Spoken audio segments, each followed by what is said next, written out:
şöhretli Atancan.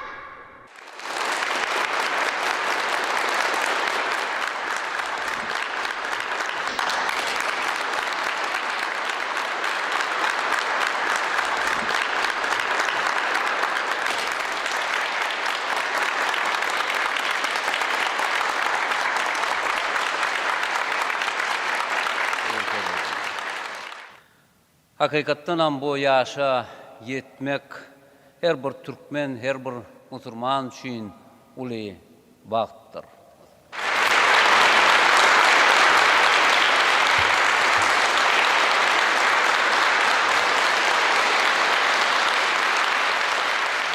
Peygamber ýaşyňyz gutly bolsun. Siziň saglygyňyz säýär bolsun Peygamber.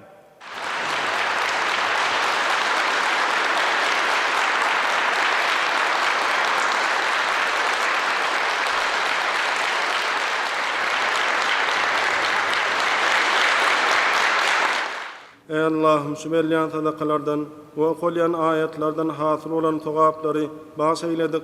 Oğul Peygamberimiz Muhammed toy sadakatın kabul eyle. Yaşın udak göreceğin kavum mertebesin belendeyle.